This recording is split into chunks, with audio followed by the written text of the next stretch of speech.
Welcome to the Ketogeek podcast. Let's do this. Health, nutrition, fitness, low-carb lifestyle. Hello, everybody. Welcome back to the Ketogeek podcast. My name is Fahad, and I am the host of the Ketogeek show. However, today I am joined by Corey, who is our production chief at Ketogeek. And today actually is a very special day because a lot of you people on YouTube can see our podcast and our guest. So this is our first time doing our podcast in full video, so it's really cool. If you are listening to this show on your podcast app or on iTunes, now you can go to YouTube and check us out live. Well, not really live, but actually in video form. Anyway, Corey, how's it going, man? It's going good. Super busy in the Ketogeek labs. You guys are keeping us really busy, so thank you so much. And we just got ourselves into Keto Crate, and some of you people have tried our product, and we've received some really positive feedback. And some of you people do something really interesting, is you take our pods and turn them into something that doesn't even resemble our pods. Like, I just saw this one person who took our pods and turned it into a chocolate truffle, and they tagged us on Instagram. That was really fascinating. And if you guys, by the way, come up with these crazy recipes with our pods, please let us know. We would be more than happy to share those around. And do you have a favorite way of consuming these pods, by the way, Corey? My favorite way is, I guess, as far as the chocolate is concerned, I really like to just throw it into the freezer. And once I take it out, let it thaw out just a little bit so it still has its chill. And it tastes really awesome. I've always liked chilled chocolate, and that's probably my favorite way to enjoy the chocolate energy pod.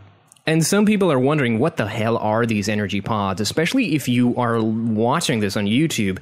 So these energy pods are keto-friendly products. They're inside a cup, and we have just combined the best ingredients we can find in the entire country. Some of them are locally sourced, some of them are organic. Like the ghee is actually organic and grass-fed, and the other ingredients are not exactly organic. So we just cherry-pick a bunch of ingredients that we find are amazing and then turn them into a tiny little cup. It's a fun little thing we do. We think of it more as an experiment. Everything that we learn from all the people that have been on our podcast, it's our way to apply that knowledge and turn it into an actual product.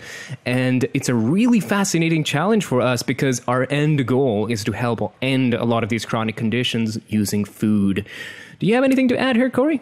Yeah, so regarding finding the best ingredients, we like to source our ingredients as close to home as possible. For example, we use Strauss Family Creamery, their sweet cream butter in our ghee, which goes straight into the pods after it's been made, so it preserves that beautiful toasty flavor. We also source our nuts from a little nut company called Napa Nuts here in town. They are really, really cool. They're huge nuts. nerds. Like yeah, They're totally nuts. they're literally our nuts, and figuratively. But yeah, we want to have the energy pods out there in the world because it helps kind of combat the cravings and addictions that people have with food. And we'll probably delve into that later. Yeah, we think of it as a tasty way to add fat to our daily diet. Yeah. A lot of us have long days, like you and I worked today about 12, 16 hours. Yep. And after this long day, you really don't want to cook anything, or during your long day, you can't cook any at all. So these kind of products really help you. And I've mentioned it before, when I went to Hungary and then recently to Pakistan, I was really shocked by the lack of good products that were available on airports. Most of them are just loaded with sugars and refined carbohydrates combined with omega-6s. And if anybody's listened to the Tucker Goodrich podcast we recently had, you know that that's the absolute disaster. And I like his wonderful analogy. He says, if it screws up your teeth, it's probably not good for you. That's a great way to look at it. It's a great litmus test. Yeah. And so we actually also have a new flavor coming up soon, and I know we've plugged it in the last podcast, but Corey, would you like to explain to people what it is? Absolutely. So we are taking the coffee protein recipe. So if you have already had that, very familiar. We're basically going to swap out that coffee and drop in the chocolate. So you're going to have a high protein, high fat snack to take on the go. It will turn into a drink really well, since the egg protein seems to blend very nicely. We think it's the double-edged sword, this energy pod, in two good ways instead of one bad, one good. You have the high protein to keep you sustained and keep your muscles built up and all the functions in your body working correctly. And then the fat is your daily fuel. And we're making it salted dark chocolate pretty much. So it's going to be fantastic. Yeah, I look forward to that one. And the prototypes we've done have been amazing. People have really enjoyed it. We sent one to, I believe, Keto Connect, and they gave us quite a bit of a shout out. See, every time they give us a shout out, we are happy that we're getting tons of sales. But at the same time, some of these influencers really do put us on the fire, put us on the burner. When we sent the salted chocolate over to Mega, I've never seen anything be devoured so quickly in my life. But another great thing about this new flavor is that it's going to be hyperallergenic for those who are allergic to nuts. So you get a product that does not have nuts in it, and it tastes amazing. By the way, before I forget, Keto Connect actually is coming up with a new book. And so have you heard about it? Have you checked it out by any chance? I haven't checked it out yet. So what's going on?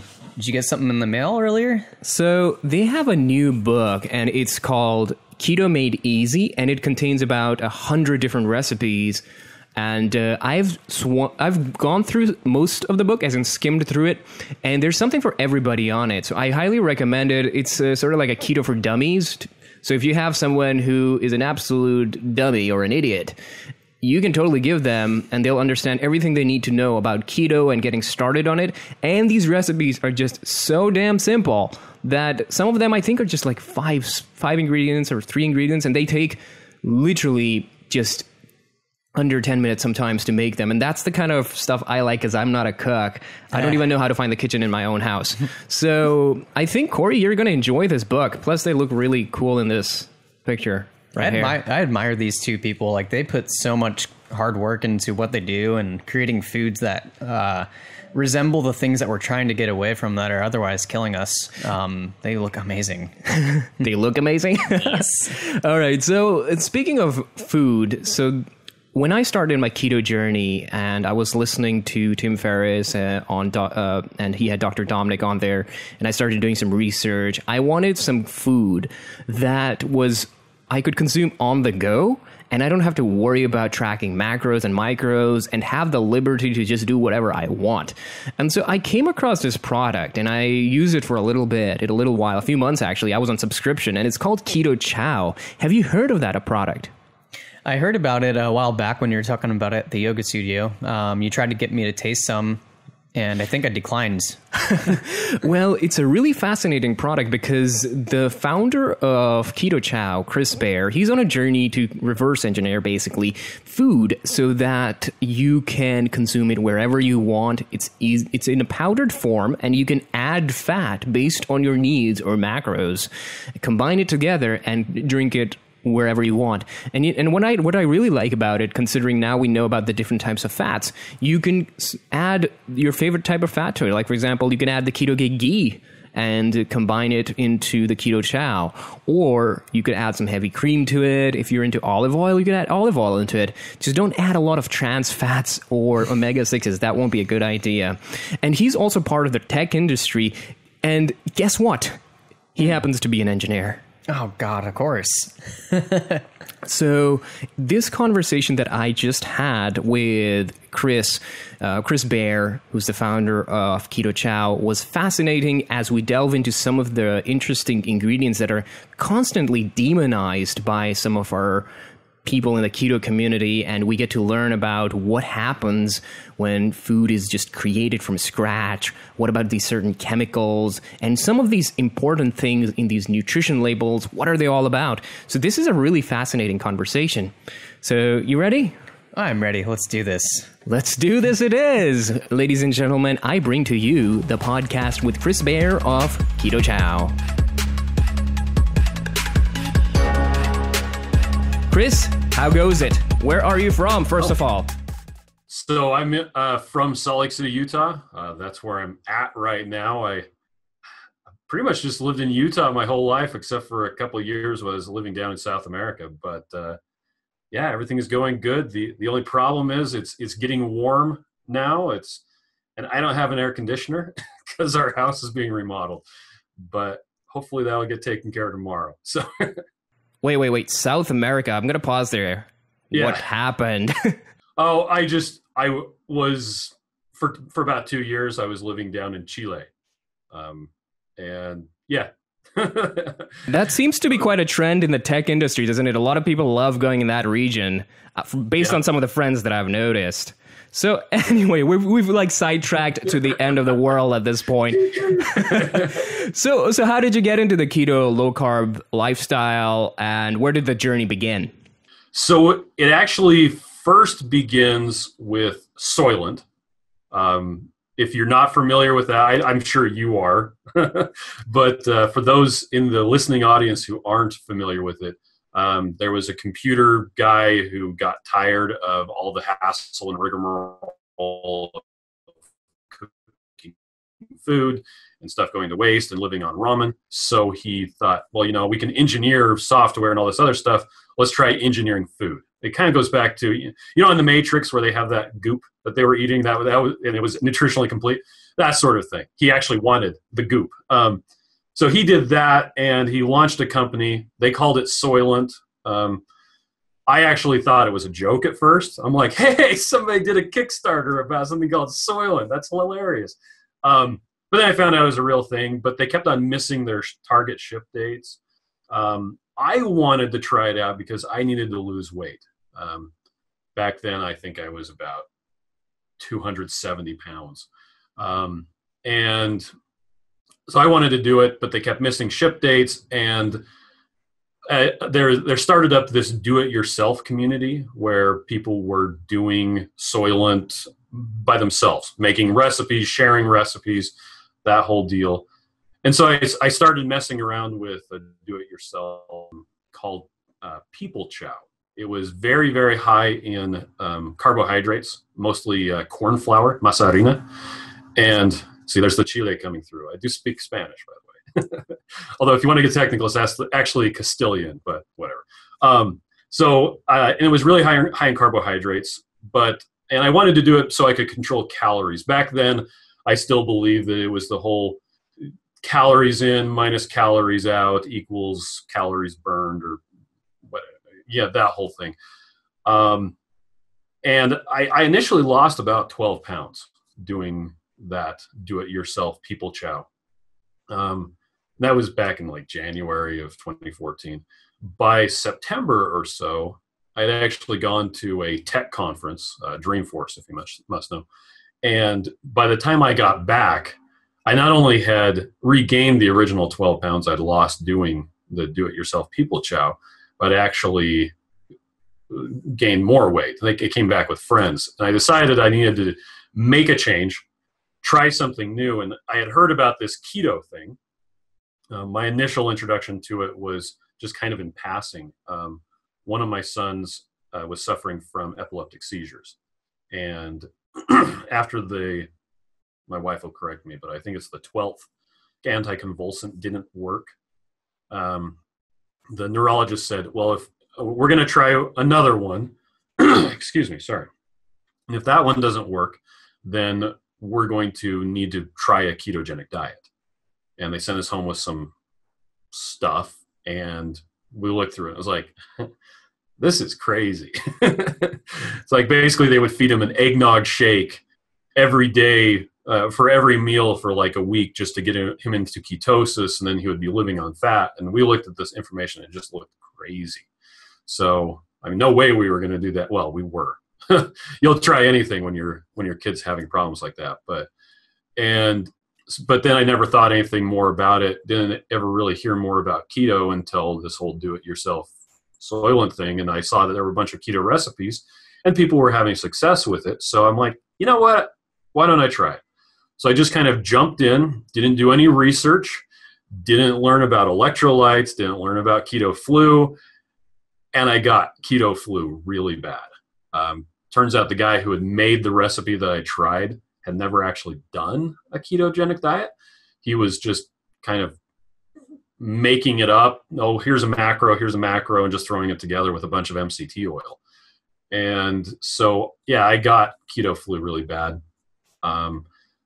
Then I started messing around with a bunch of other recipes. There was a guy named Ken who made one that was actually really quite good. You also have Ted Tyken of Keto Soy fame, who made his, and he actually sent me one of the very first test batches of Keto Soy. I tried that out, and I was actually floored by how much better it was than the stuff that I was drinking. So I'm like, hey, this can actually be good. Then Ken's recipe used a bunch of heavy cream as the primary fat source. So I went kind of back to the drawing board with my recipe. I was eating what was called keto food, and I had the stuff to make people chow. I'm like, let's make a new recipe. Let's call it Keto Chow. So that's the genesis of the name. And I just started mixing that up, mostly for myself. I put the recipe up on the website so that people could make it themselves if they wanted to. And enough people wanted to sample it at least before they bought the stuff themselves. I was selling it, and it just kind of went from there, turned into a legitimate business where people wanted it pre-mixed. Now it's my full-time job. So I've tried Keto Chow. That's how my journey began into the whole ketogenic diet. I was listening to Dr. Dom, and then I wanted to look into options that were quick, easy, fast for my lifestyle. I was working long days, and your product fit into the bill right away. And I'm very open to it, and I think it's a really fascinating journey when you try to reverse engineer everything from scratch, and you notice, oh, this tiny little chemical or an ingredient can modify the entire thing. Like, for example, the electrolyte thing is quite a big issue in the keto sphere. Was that some of the issues that you faced as well? Like, oh, this thing got into the recipe, and now that made the magical difference. Were these moments there? So when I first started doing Keto Chow, I had a bunch of other ingredients that some of them were good, some of them were bad. But for instance, psyllium husk. Psyllium husk it's a commonly used source of fiber. It's the number one ingredient in Metamucil, for instance. It thickens stuff up, and so that worked really well in Keto Chow, except that it caused some mixing issues. You would have to shake it up and then wait 5 minutes and then shake it up again. Otherwise, you get this gel of psyllium husk on the bottom that would never dissolve again. But I was actually trying to find a distributor that I could get psyllium husk powder in giant bulk quantities, because up until this point, this was back in 2015, we had been making Keto Chow at our house. It was just kind of, mixing it up. We were using the Utah cottage food industry stuff so that, we could mix it up in small batches and then take care of it that way. But I wanted my house back, and I wanted my kitchen back, and I wanted everything to not be covered in protein powder. When I opened up a cupboard and the dishes had protein powder on it, it was crazy. So I was looking for industrial size ingredients, and I went to an ingredient expo that was actually here in Utah, and I was talking to a vendor there, and I was like, hey, you sell fibers. Like, do you guys have psyllium husk? And he's like, no, we don't have psyllium husk. We've got other stuff. It's like, dang. He's like, well, what are you using it for? And so I kind of gave him the spiel of, we've got this ultra low carb ketogenic meal replacement. He's like, whoa, you're doing keto. I do keto. I'm like, wow, that's cool. So we talked a bit more, and he said, oh, well, okay, so you're using the psyllium husk for the fiber? Yeah. You don't want that. Like, oh, I don't. He's like, no. You want acacia gum. Like, why do I want acacia gum? And so he went on to explain the differences. Psyllium husk, actually, the way that it acts as a fiber is it irritates your intestinal lining. and that causes you to move stuff along. Acacia gum, on the other hand, it actually nourishes your gut flora. So they kick out acetate and other short-chain fatty acids, and which helps your gut lining get stronger. It actually helps cure leaky gut syndrome and irritable bowel syndrome. And acacia gum also acts as an emulsifier. It didn't have the thickening aspects, but yeah, that switching to acacia gum was a huge update to the formula. And when that was one of the more tumultuous changeovers that we've ever done. Every time I change the recipe, I'm constantly, iterating on it. Everybody always wants the newest version, but it takes time to get it through the pipeline. And that switch to version 1.5, the switch to acacia gum, was everybody, because it went from being pretty smooth to melted ice cream smooth. And everybody was blown away, and it was fantastic. But here's an interesting question for you. So a lot of people in the keto community are they're pretty much allergic to some of the ingredients that they see on the label. What are some of them that you use or you've seen that are just have bad rap around them that they don't deserve? Some stuff you can think on top of your head. So the number one thing that gets a bad rap is not real food. I guess you could say. I get that all the time. People are like, well, why don't you just eat real food? I'm like, this is real food. It's tangible, and it's made out of natural. Well, some of them are natural ingredients. Some of them it's potassium citrate. I mean, that isn't naturally occurring, but it's just potassium and a citrate. But the whole real food thing is kind of interesting to me. I understand where they're coming from, and I understand what they're pushing back against, and that's the ultra-processed grains and things like that. So we had to fight the battle of real food. I tell people that it's made out of ground-up hippies. They really press about the ground-up hippies, if you must know. A lot of people have issues with sucralose. We used to use 1/10 gram of sucralose. But one of the things we found is that people who've been doing keto for a very long time will think that that's too sweet. On the other hand, people who haven't ever tried doing keto will always think Keto Chow is too salty, which is really funny to me because to me it just tastes sweet. But to help that out, we've reduced the sucralose by 20%. So now it's 0.08 grams. And sucralose gets a bad rap. There are a couple of studies that have shown it causes changes to the gut biome in rats. But humans aren't rats. And the people that I'm concerned about not only aren't rats, but they're also doing a ketogenic diet. And in this case, they're also consuming acacia gum, which also fortifies gut bacteria. So anyway, sucralose gets a bad rap. We used to use whey protein isolate. We recently switched that to milk protein isolate with version 2.1. Whey protein isolate, depending on how you're consuming it, if you're fasting and you consume a bunch of whey protein isolate all by itself, it will spike your blood sugar just because it has that whole insulinogenic effect.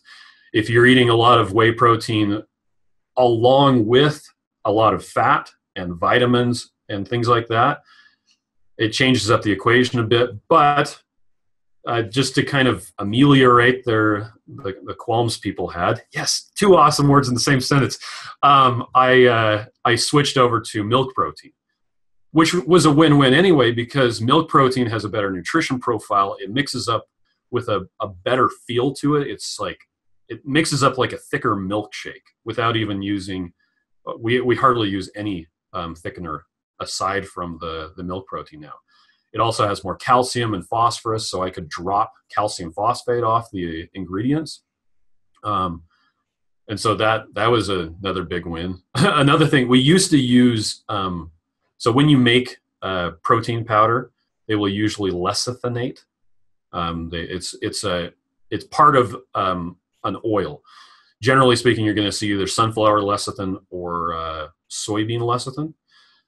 And we used to use a whey protein that had soy lecithin in it, and which meant that I had to put contains soy on the label, which, end of the world. I mean, I know exactly what you mean right there. Go ahead. Go ahead. Oh, you go ahead. I was just saying, there's like these tiny trace ingredients that are isolates that are extracted that have literally nothing to do with the actual source ingredient, and you have to put it on there, and people freak out. Yeah. Well, for instance, I've tried your energy pods. Thought they were fantastic. I'm just going to throw out a guess here that the cocoa powder that you're using is probably lecithinated. And if it is, it's either soy or it's sunflower. If it's not lecithinated, then that's cool. Lecithin just makes it mix better, usually with water. And people get so funny about soy. And in this case, soy lecithin, there are foundations that keep track of people with allergies. And they say, if you have a soy allergy, you don't really have to worry about soy lecithin. You'll see it on the ingredient list and you'll just go, oh, okay, that's fine. But you, as a food manufacturer, you still have to declare it. And wow, do people get upset about it. And I was so happy the day that I switched proteins from one that used soy lecithin to one that used sunflower lecithin. And the funny thing about it is sunflowers, by definition, are a genetically modified organism. And so I didn't make any label claims about it being GMO free because I'm not even going to get into that. That's a discussion entirely. But we would have had to take GMO free off by switching to sunflower lecithin, but I couldn't care less because I wanted to get the soy off. So yeah, now it is soy free, even though it essentially was before. But whatever. Yeah, we went also with the sunflower lecithin in between because of the same exact reason and the backlash. And the reality is they're both technically fine. I personally don't have issues with it. And especially, what's funny is when you get those ingredient lists where it says less than 2% of XYZ, that's a very, very tiny amount in there that the poor manufacturer has to really throw it in there. But some people just pick on that. Like, for example, I think the maltodextrin stuff, is there any considerable issues with that? So I'm not using anything that has any maltodextrin in it.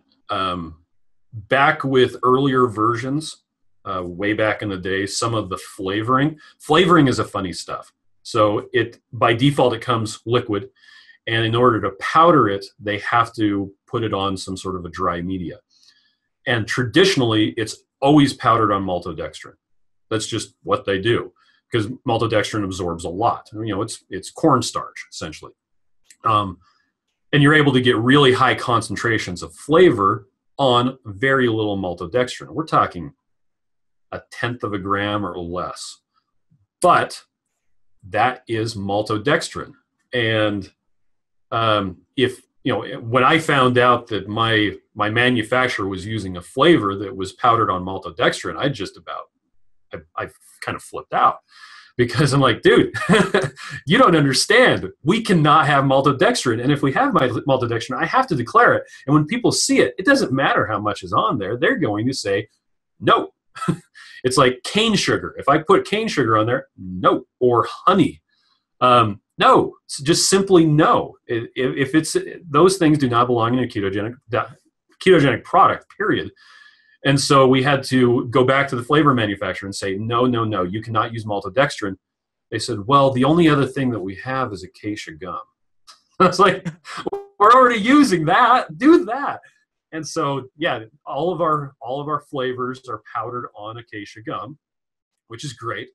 The only problem is acacia gum costs more and the flavor concentration is less. So we have to increase it. But it costs more, and so we end up with the flavors costing 4 to 6 times as much as they would if it was just done with maltodextrin. But yeah. I don't know. and it's I personally, when I'm looking at a keto product or something that's purporting to be keto, I'm just the same as all of the people who are looking at your labels and at my labels. And you look at it and it's like, why does this contain cane sugar? I'm sorry. How much does it contain?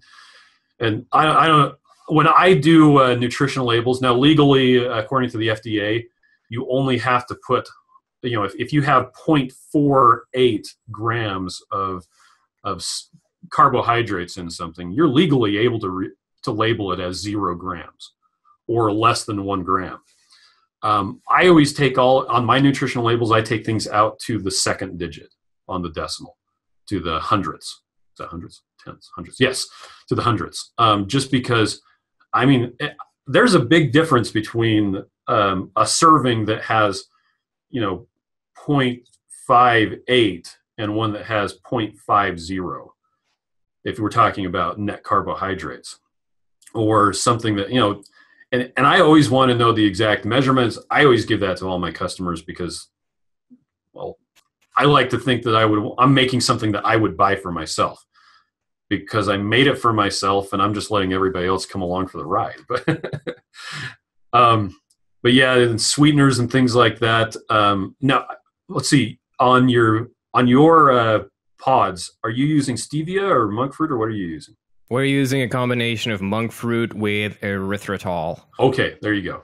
And a couple of months ago, I was listening to Brian Williamson had, there was a book out about the truth about stevia, or stevia, however you want to pronounce it. I'm not going to go into the GIF discussion, but and they were talking about how, well, stevia isn't, people think stevia is like this great thing, but actually it's just as bad as all the other sweeteners. And then you had the guy from the following week was the guy who runs Stevia, and he came on. And that got me really interested in trying stevia. And we tried it in Keto Chow, but it didn't taste as good. And I tried erythritol, and that tasted fantastic. The only problem was it effectively doubled the mass. So we were going from about 50 grams a serving and a bag that would fit into a flat rate box to 98 grams a serving. And we would have to only be able to fit half of it into each box, or twice double the size box. And so we needed a 0-calorie sweetener that was small, like sucralose was. And we ended up, I ended up picking monk fruit. And I was originally going to try to do all of Keto Chow 2.1 sweetened with monk fruit, but monk fruit is different. Sucralose is really nice in that it actually, if you get down technical into the chemistry, it's a sucrose molecule with a chlorine on it. That's it. And that chlorine makes it so that your body can't metabolize it, and it also makes it 600 times sweeter. Okay, that's cool. And so we're able to use just a teeny tiny bit of sucralose, and it tastes like sugar does. It has a really good mouth taste to it, so much so that I didn't want to make a product that people were like, yeah, this kind of tastes good, but I don't really want it. I wanted something that they would want to eat. And that if I was, I don't know, crazy and did a 4-week experiment where the only thing I ate was Keto Chow for all of my meals, I wouldn't hate it. So yeah, we went with sucralose. Also, monk fruit, particularly with chocolate, would make just really weird flavors. And so we had a bunch of people taste it. I talked to a bunch of my customers. I'm like, hey, we're thinking about doing monk fruit for all the flavors. And the overwhelming reaction was over my dead body. So so instead, we're introducing a flavor that's sweetened with monk fruit. And monk fruit goes really well with kind of fruity flavors. Funny that. So we're going to be doing a strawberry that has monk fruit. And for that matter, while I was doing all of that formulation, my brother a couple of years ago had said, can you do a savory flavor? I was like, oh, I don't know. And he's like, I want nacho cheese. I was like, I don't know about that. And so I had been trying to work on a savory flavor, and I got a flavor that was fantastic. It's a chicken soup flavor. And so probably in about, well, let's see, it's the early May right now. Sometime in mid-May to early June, we're actually going to have savory chicken soup available as one of our flavors. And you mix it up hot, and I like to use butter as the fat source with it. Because I don't know if I explained this earlier, one of the, I guess, features, it's not a bug, it's a feature of Keto Chow is that the Dave Feldman that's right. The engineering just keeps coming back, right? and Siobhan Huggins, just to plug both. That's right. So one of the features is that Keto Chow by itself it's the protein, the fiber, the electrolytes, the vitamins, everything that you need except for the fat. And there's a couple of reasons for that. Number one, fat is expensive to ship. Number two, fat is expensive to package. And it's usually liquid. You can make it powdered, but then you either have to powder it on maltodextrin. And by the way, there are keto products that purport to be keto that the MCT oil and all the other oils are powdered on maltodextrin. And for the life of me, it just blows my mind. Anyway, so yeah, it's very difficult to get a powdered fat that does not significantly contribute to net carbohydrates or is just crazy expensive. And so, and I looked at including, powdered MCT oil or powdered cream, which is technically powdered sweet cream, which adds a lot of sugar to the mix. So, and in the end, I just kept coming back to one of the features of Keto Chow is that the fat isn't included with it. So you, as the person mixing it up, can use whatever fat you want and at whatever quantity you want. So if I'm doing an experiment where I need to hit, well, here's another hypothetical that I actually did. I did a 6-week experiment where I was switching out the type of fatty acids, going from polyunsaturated, monounsaturated, saturated, and I was able to have it hit exactly 2,000 calories a day. And I was able to switch out the fat source just by changing the fat source. All the other nutrients were exactly the same. Just the fat was changing. I don't know of any other way to do that. So let's see, where was I going with all this? Yeah, it's one of the features is that the fat is decoupled. So you can add in whatever you want. You can use heavy cream. If you're lactose intolerant, I generally recommend avocado oil because it doesn't have as strong of a flavor and it has a really good fatty acid profile. Anyway. Yeah, I have a question here, though. Yeah, go ahead. So when you modify the amount of fat in Keto Chow, how does, based on your observations, how does that affect hunger and satiety responses? Because the common theme here is that, adding fat increases satiety, but since you're the person who is literally doing a sort of experiment where you're just modifying the fat, what's your observation?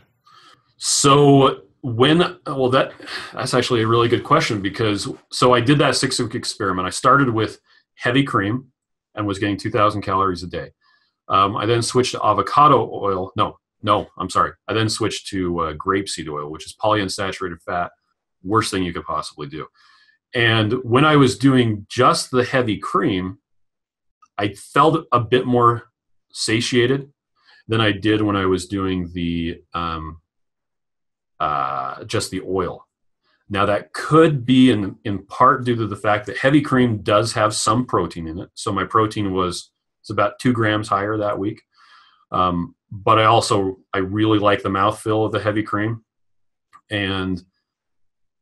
But the flavor is a bit muted when you use the heavy cream compared to the oil. But yeah, in my own personal, hitting the exact same number of calories, I prefer the heavy cream for how much it satisfies me.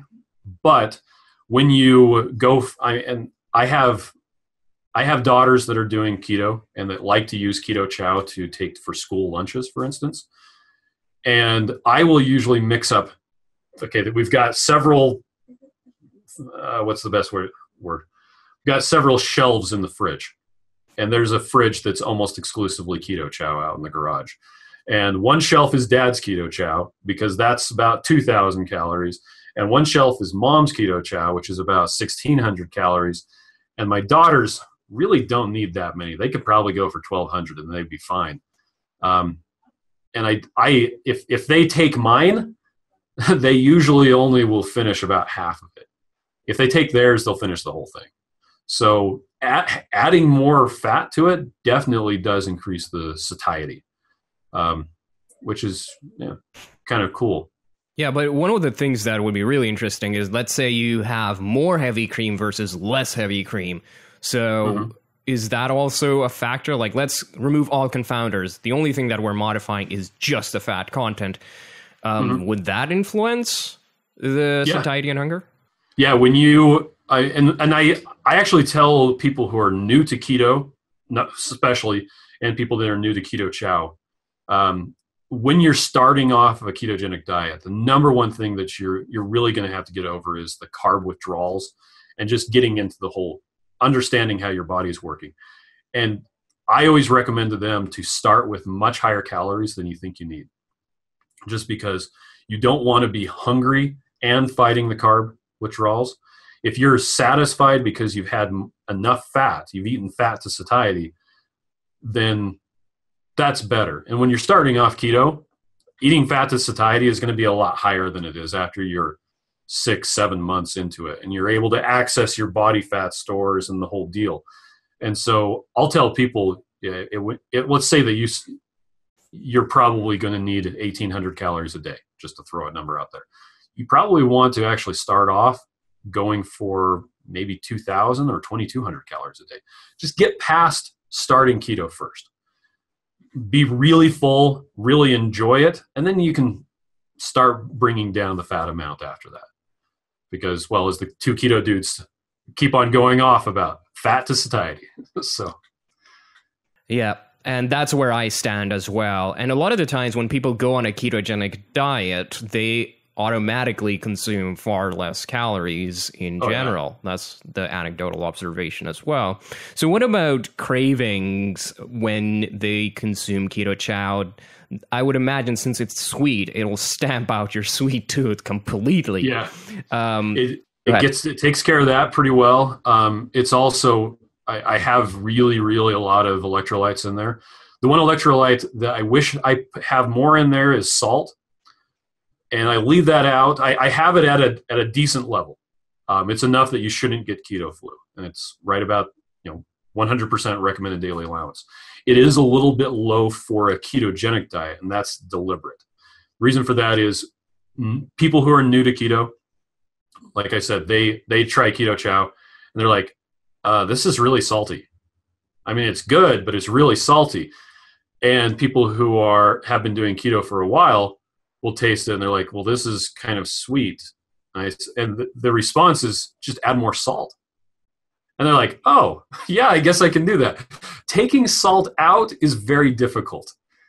Adding additional salt in, I mean, I do that when I drink a water bottle. I'll take a salt shaker or a salt grinder and just grind some in my hand and dump it into the water bottle and go. And I add salt to my Keto Chow as well. Get some of the Redmond real salt and dump some in there and shake it up. And yeah, because I crave the saltiness that's in there. And if I've gone, like, for instance, we went on a cruise and I wasn't going to bring Keto Chow with me. I ate keto on the cruise, but I didn't bring Keto Chow. And by the time it was done, I really was looking forward to getting back into drinking Keto Chow because my body has identified that as this is a source of good nutrients. And so when I drink it, I get the whole dopamine response and everything is great. And yay, you're doing right. So anyway, yeah, it satisfies my cravings for salt and for sweet and the protein and the fat. And yeah. And this is where something that a lot of people who derive knowledge from the Paleolithic era, here's my skepticism towards them, which is, okay, you're taking out all the foods from the Paleolithic era, all the pleasure and comfort aspects of it, but you're not bringing in the limitations of a Paleolithic era, which were they didn't have access to that many foods, so their body probably adjusted to specific food sources. So I think that's my hypothesis regarding all of this, and that's why I'm not a big advocate. I mean, things have changed. Times have changed. We drive cars now. We have airplanes now. So the modern foods need to evolve further. It's good to look at evolution for learning and as a good base, but you have to move onward. And that's why I'm a big advocate of people who are trying new ventures like yourself into the realm of Keto Chow. And just to backtrack a little bit about the flavor and the taste, even ourselves, we've noticed that our chocolate fudge pod, which is by far the most palatable among the rest of them, if you give it to a person who has been on a standard American diet and they've been eating chocolates that are from your local grocery store, they're like, this is by far the most bitter thing they've ever tasted. They add sugar to it. That's the funny part. And then you give it to certain people who've been in the keto sphere for a huge amount of time. Some of them will say it's actually quite sweet. So it's very interesting when you try to nail down taste and palatability. The best you can do is fire a scatter shot at the bullseye, and that's all you got over here. You can't force people to change. You have to understand what works for you. And going back to the routine aspect, I agree with that. If you have a solid framework, a dietary framework to rely on, that is great. And I think those are the keys to the Lamborghini, not a buffet effect that we have nowadays. Do you have anything else to add here? Well, and so you were talking about the paleo thing. I like to take a really pragmatic and logical and science-based view of diet and nutrition. And maybe a lot of this has to do with the fact that, well, it's funny how many engineers there are doing this sort of thing, because I like to think about the way that Dave Feldman looks at it. And kind of the way that, well, Dr. Ben Bickman, he seems engineery to me as well. Oh, and then you have Eber Cummings. I mean, come on. I like to look at it more pragmatic. Not so much are you eating the food that you're eating because that's what cavemen ate, or are you eating it because we can tell that this has a good effect on your body? That's why I eat a ketogenic diet as opposed to more of a, I guess, dogmatic diet where you're using philosophy to dictate what you're eating. When I was listening to some of the stuff that Dr. Ballerstedt talked about, where he's talking about, do you need to eat grass-fed? Not really. I mean, it's great if you can afford grass-fed, and if you want to buy that. But it's not so much the grass-fed beef that's the problem; it's the grass-fed people. Grain. And so I like to, like I said, I like to look at this from a logical standpoint. Okay, did we have this back in Paleolithic days? Well, not in the areas where there were people, but is it good for you? Well, sure, yeah.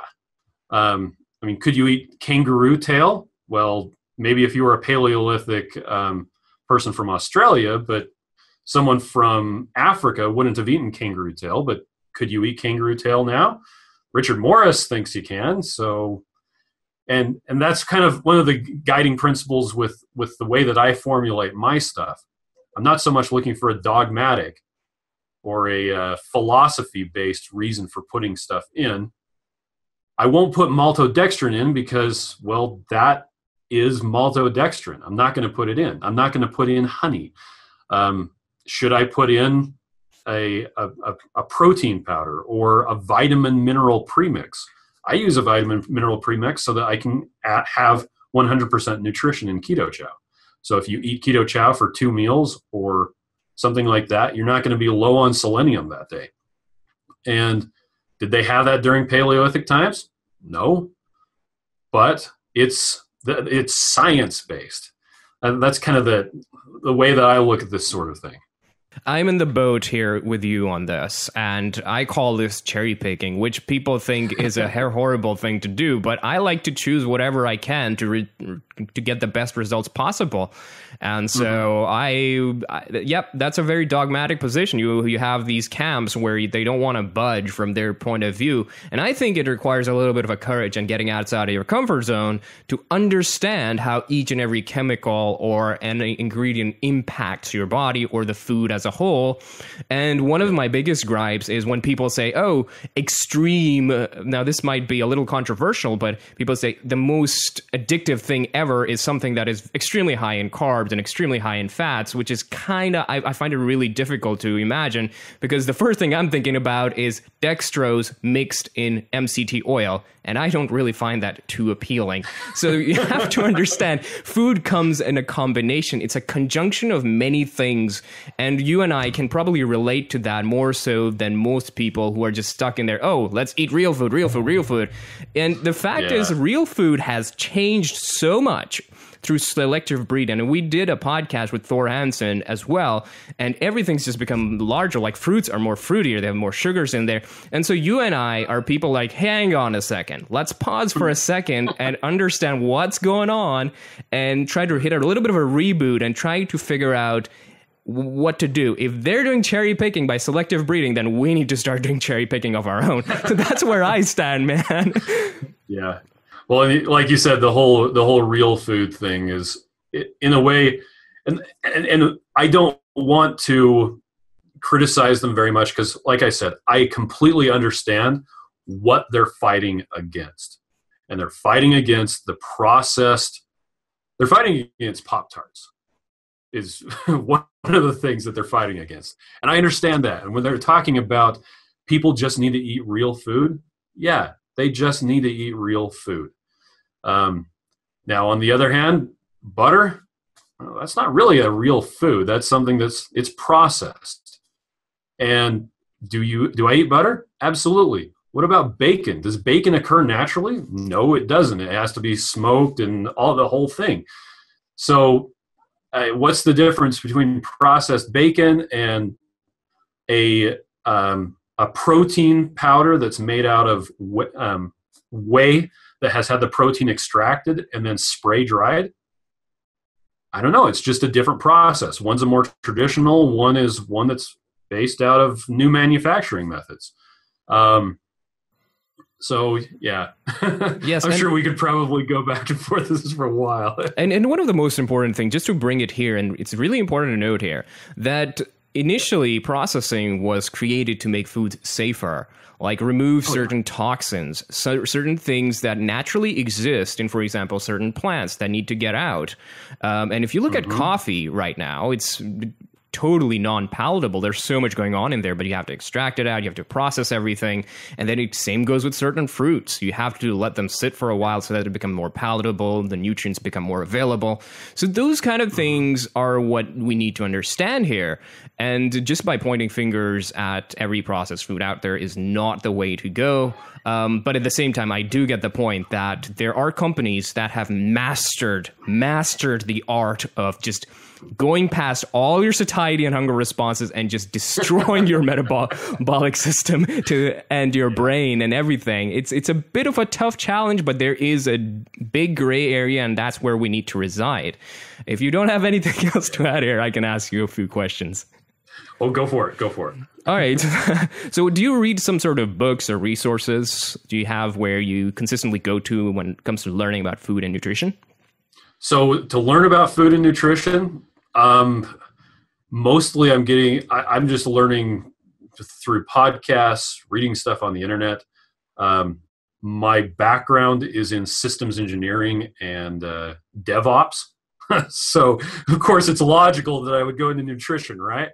But I like to learn, and I've just I needed to find out stuff for myself, and I've just gone from there. Every time I learn something new, I try to apply it to whatever I'm using. So you got books that you like? You don't all of the books that all the books that I've read lately have been books on tape or books on MP3, if you will, audiobooks. just because I just don't really have the time. I'm sure you're familiar with this a bit. When you start running your own business, you get to work any 15 hours a day you want. You can fit those in however you want, but any 15. So taking time to sit down and read a book, I don't really have time. And one problem is now that I used to work, I was working my full-time job, and then I was doing Keto Chow on the side, which required a commute. Now my commute's like 5 minutes. So the only time I get to listen to podcasts is like never. Yeah, I hear you. Sometimes when I've been on a couple of podcasts and it takes me a couple of weeks to get to those podcasts, that's kind of insane. But yeah, commute for me is the same way. It's our facility where we are at the moment is about 5-10 minutes away from me. But yeah, man, that's a lot of long hours. Yeah. One way that I do learn more about nutrition and stuff is I make Keto Chow pay for me to go to keto conferences. So then I'm able to listen to the speakers. And so we went to Low Carb Breck, which was fantastic. That's more of a doctor-oriented thing because you actually get continuing credits. We were planning on just going to Keto Fest as regular people like we did last year, which was so much fun. But Carl wanted to know if we could be sponsors this year. So we're going to have to bring along some friends so that I can actually go to some of the classes. We're going to Keto Con, which is also awesome. And we didn't want to be as crazy this summer. So we're going to go to Low Carb USA, just again, as a regular people, just to enjoy it. And that's a really good way to learn about the different new stuff that's coming out with nutrition specific to a ketogenic diet. And a lot of those, they just put up for free on YouTube if you're not able to go to the conferences afterwards. So. Yeah, we're still debating whether we want to sponsor the entire Low Carb USA or just go as is. We're still up on the ropes on this. To be honest, Ketogeek podcast is Low Carb USA. Sorry, Doug. I'm just being a total jerk on this. But the event there is really good, and I really recommend people going out and learning from there, especially if you're new to the low carb. And actually, if you're a veteran too, because every year they bring an amazing lineup with a lot of research on there. So it's a very highly recommended event. I personally would vouch for that. Some of the speakers lining up for this year are fantastic. And speaking of new stuff, have you done any sort of N=1 experiments with yourself or with anybody that you just found were very profound? Yeah, so I have done a couple. I've done where one of the first ones I ever did was if I prick my finger every 15 minutes and drink a Keto Chow, does my blood glucose go up? No, it doesn't. Now I got a continuous glucose monitor stuck on my arm. I was able to convince my doctor to prescribe me one, which is another story entirely, but it's really interesting to see what my glucose is doing. And I'm going to start using that in some experiments. But I did an experiment a couple of months ago where, we've talked about this, the real food people, a lot of people will say you can't get all of your calories from processed foods and live, or you can't go on a liquid diet and survive, or you can't have sucralose and be in a state of ketosis, or all these different issues that people have with the product. And well, I'm always one to put myself on the line. So for 4 weeks, literally the only thing I ate was Keto Chow. I would drink water, and I would take the one thing that Keto Chow lacks is omega-3 from fish oil. And so part of the official recommendation is to take these fish pills. So I was having those. And every once in a while, I would get some rock salt and suck on that if I felt like my electrolytes were low. It was literally the only thing I had. I didn't have any diet soda. I didn't have any gum. I literally didn't chew anything for 4 weeks, which kind of messes with your mouth. But I mean, I was still talking, so my mouth didn't get atrophied. But yeah, I was looking forward to chewing again. But I got some really cool data. And, well, you know Dave Feldman, right? I don't know who that guy is. I know. So I had talked to Dave Feldman, and I was like, I'm going to be doing this experiment. Here's what I'm thinking about doing it. And he gave me some advice, and he told me what blood tests to get and told me a good place to get the blood tests so it wouldn't cost quite so much. And so I did this test, and I was able to get blood test data back. And, well, there were some unanswered questions that came up during that one. 1 week in particular, I was stuck in San Francisco doing a tech conference again. And I didn't have any refrigeration, so I couldn't use heavy cream, which is my preferred source. So I used avocado oil. And, when I was doing 3 meals a day of just Keto Chow with avocado oil, I was essentially getting 1.5 grams of net carbs a day, which is kind of nuts. I don't know of any way to get that low with complete nutrition other than fasting, and then you're not getting complete nutrition. So anyway, I was checking my ketone levels every day. And on that particular trip, I got all the way up to 5.5 millimolar per deciliter, which is really high. But when I came back home and I got my blood tested, my triglycerides had nearly doubled. They went from about 99 to about 199. And I didn't know what it was that had caused that. And Dave he didn't know if it was maybe the polyunsaturated fats, which whenever you have a fat source, an oil, there will be a mix of saturated mono and polyunsaturated. And so normally when I was doing heavy cream, there's hardly any polyunsaturated at all. It's almost entirely saturated with some mono. And avocado oil is mostly mono with some poly and a little bit of saturated. And so I contrived a new experiment. I talked about this earlier, the 6-week experiment, where I was changing around the type of fatty acid just to see, okay, was it the polyunsaturated fats that caused the triglyceride spike, or was it the monounsaturated fat? And so I was able to mess around, and I was getting blood panels and the whole deal. And turns out, for me, it was the monounsaturated fat in the avocado oil that caused my triglycerides to go up. I later repeated this experiment. I suckered my wife and my dad and one of our friends, who's a lady, into repeating the 4-week experiment with doing heavy cream, just avocado oil, and avocado oil mixed with heavy cream.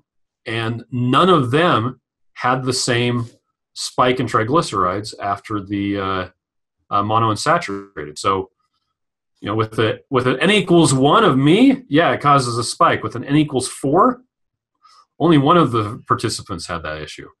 So, all right. And I'd like to do more experiments in the future, and having Keto Chow as a tool is actually really interesting. This might sound like complete suicide, but I would love to see something with omega-6s involved. Do you have someone in mind for that? Or that would be a really good experiment, because we recently had Tucker Goodrich, who talks about some of the detrimental effects of omega-6s. Mm-hmm. So if we could come up with a nice profile of some sort for what happens when you increase or just take all your energy from omega-6s. I don't know if that's even safe at all, but that would be a really interesting confounder / experiment to pry on a little bit. What do you think? Well, so I kind of did that to a certain extent with the polyunsaturated one, the one where I was doing grapeseed oil. I actually looked for the worst oil I could find, because normally people think of soybean oil as a really, really high in polyunsaturated fat oil. Ironically, the American Heart Association says it's a healthy oil because it's so high in PUFAs. I disagree. I think it's a really unhealthy oil. But I found that grapeseed oil was actually worse. It had a higher polyunsaturated fat and higher omega-6. The only one I found that it was even worse than that was walnut oil. Walnut oil is insanely high in polyunsaturated, but it gives me canker sores, so I was not going to do that for science. I'm sorry. But the week that I was doing the grapeseed oil, it was really, really high. I normally have a very, very high omega-3 to omega-6 ratio. And the total amount of omega-3s is pretty high with hardly any omega-6s. And that's one of the things that Dr. Ballerstedt talked about a lot. We talk about omega-6 ratios. But if you have vegetable oil, it completely blows away anything that you might have accomplished by having grass-fed beef. So don't worry about the grass-fed beef. Just worry about not getting vegetable oils. And go eat some salmon. But so I was doing that week where I was doing the polyunsaturated fat with really high omega-6s. And when I started doing keto way back in the day, 3 years ago, almost 3.5, holy cow, I had plantar fasciitis in my right foot. And the week that I was doing the grapeseed oil, I don't know if it was, it must have been the effects of the omega-6s and the inflammatory response. My plantar fasciitis actually came back, despite the fact that my ketone levels were above 4.0 that week. So it's kind of interesting. The inflammatory effects of the omega-6, it's bad stuff, man. Yeah. Well, so when you started this whole journey with Keto Chow, what were some of the biggest challenges besides the whole real food madness that we just talked about? What else was there that caused problems for you, and what are the existing problems right now? Well, the biggest problem that I continually run into is getting enough product to satisfy the demand. I don't advertise very much. I have a couple things here and there, but I actually took down all of my advertisements recently because we're doing the transition from 2.0 to 2.1. And I didn't want people to see an ad for Keto Chow and then be disappointed that there weren't any samples available. I mean, come on. We don't have samples right now. And yeah, getting the stuff in stock, satisfying demand has been probably the biggest problem that I've had. And I've been ramping that up. Every time I place a new order with my manufacturing facility, I think, okay, this one will be big enough. And then it just, everything goes away. I used to be happy if I had more than 200 bags on the shelf of any given flavor. Now I get really anxious if there's less than 1,000 because we have to order more. Let's see, as far as, well, when I started my whole keto journey, it's something that I don't really run into anymore. Maybe it's just because I don't care. I would get a lot of people who are like, oh, you're eating so unhealthy. How can you possibly eat all that bacon? Or people who complain that, well, they'll see that I'm not eating fruit, or they'll offer me a donut. And I'm like, no, thanks. I don't eat that. We joke that the first rule of keto is don't talk about keto. And to a certain extent, yeah, that's really true. You have to watch it out. And heaven forbid you accidentally start talking to a vegan about keto. Are you guys vegan? No. I have a smoker and a sous vide, and I like to make amazing meat. So, yeah, man. Meat is amazing. Even like us both people who create food products, we can't deny that. We just can't. Oh, no. And that's one of the things, I get that a lot. People are like, well, you're trying to destroy food. No.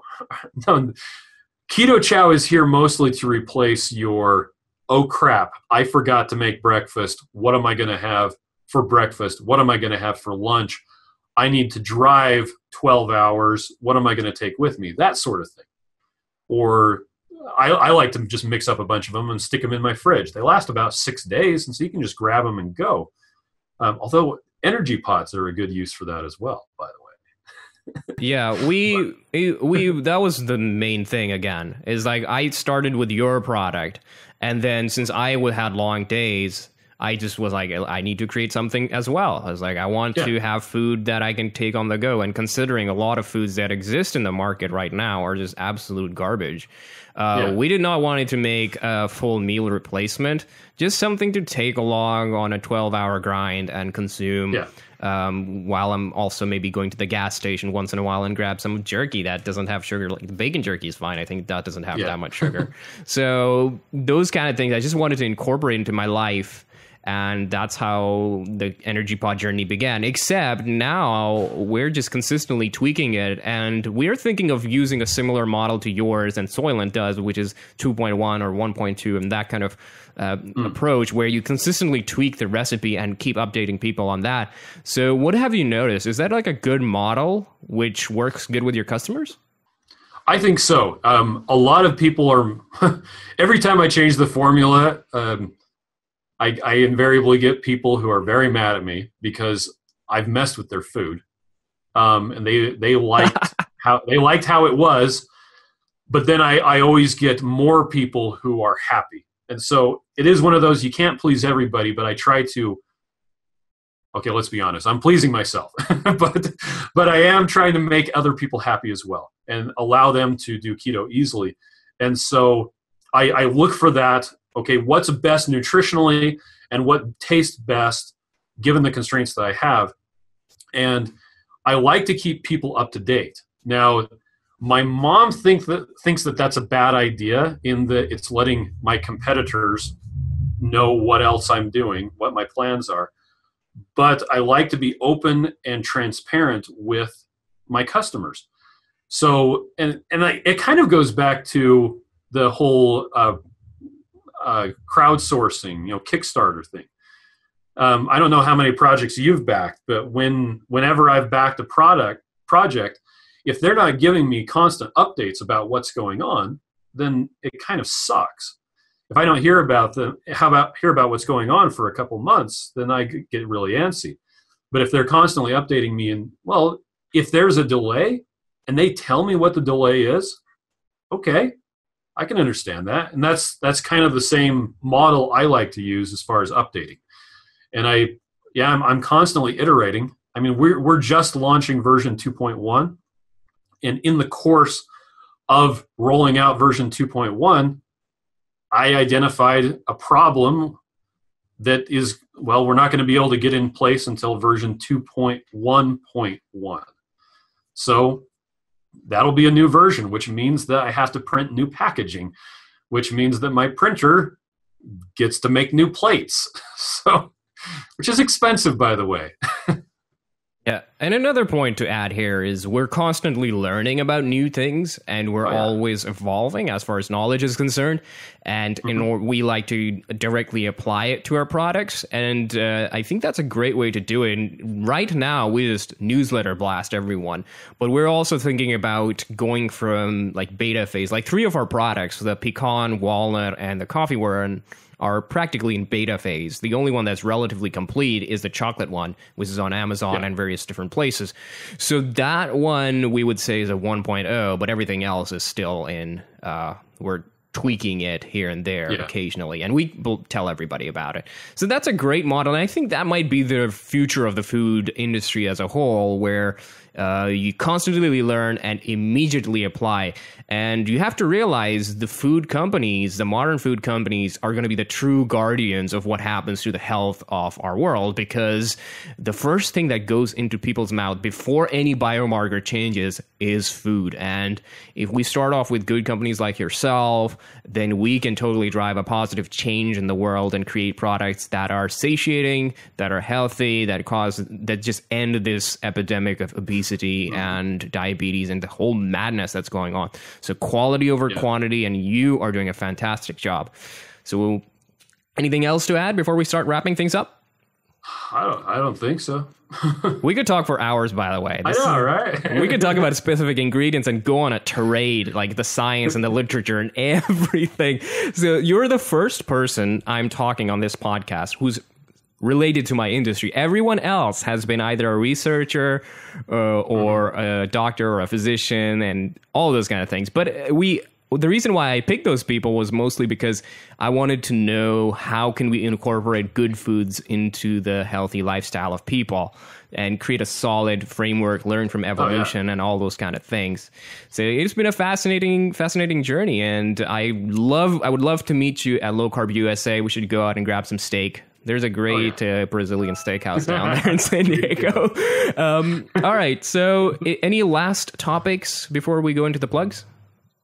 Well, I don't think so. We talked about most of my my horses that I like to beat.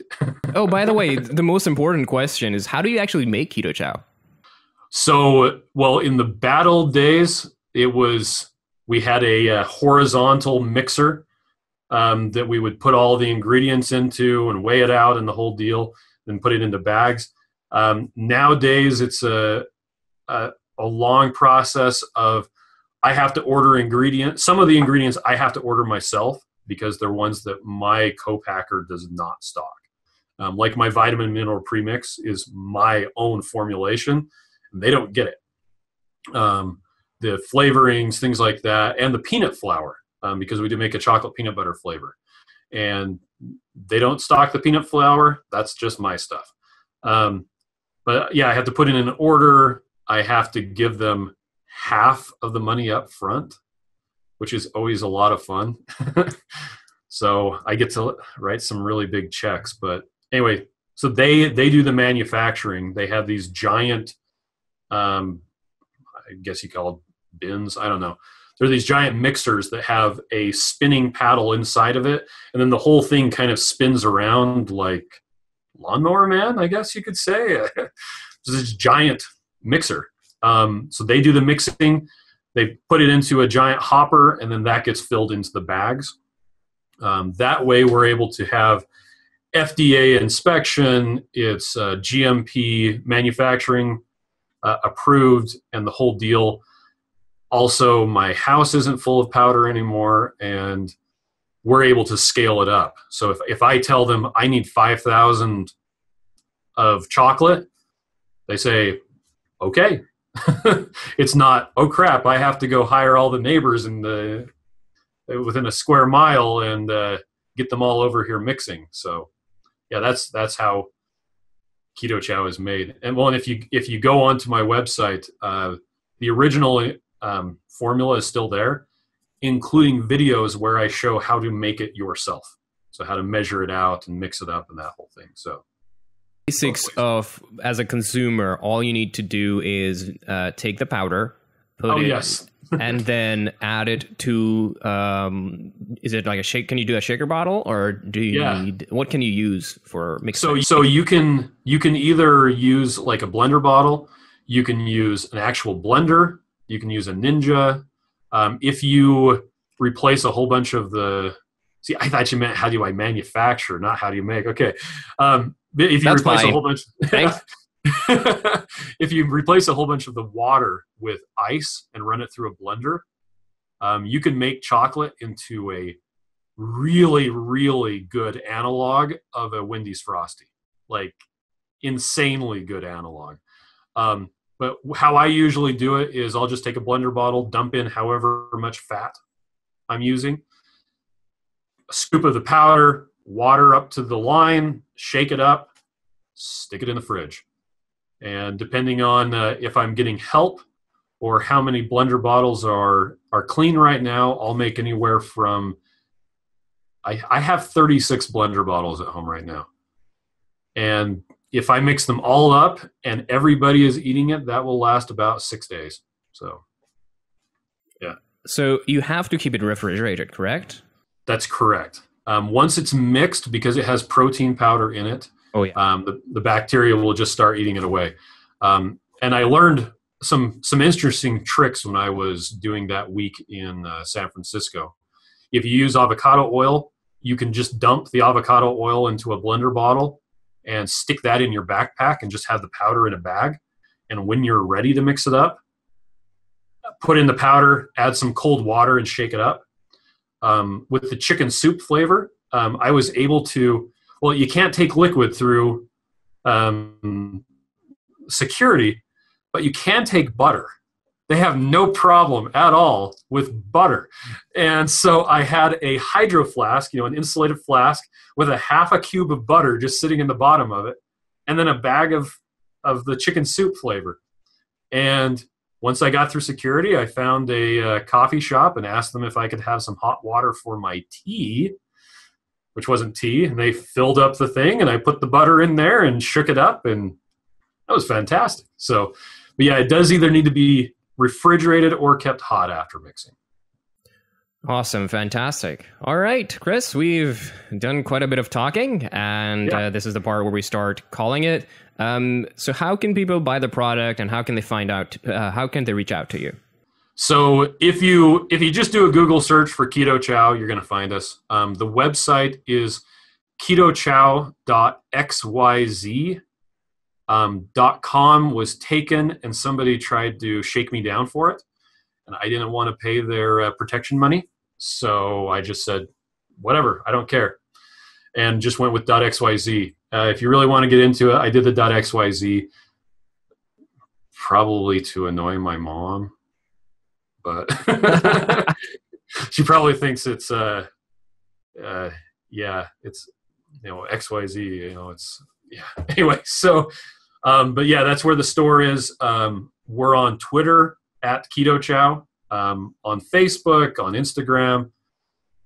If you go on Reddit, there's a Keto Chow subreddit that is actually really nice, because if you ask a question on there, I check it pretty regularly, but if I don't check it for about an hour and someone has asked a question, generally somebody else gets in there and answers it for me, which is really cool. People tend to be really, really, I don't know, what's the word for it? Really excited about Keto Chow once they figure out how to use it, what it can do for them, how it can simplify their life. And so they like to join the community, and I need to start. I'm going to do it. I'm going to start a Facebook page.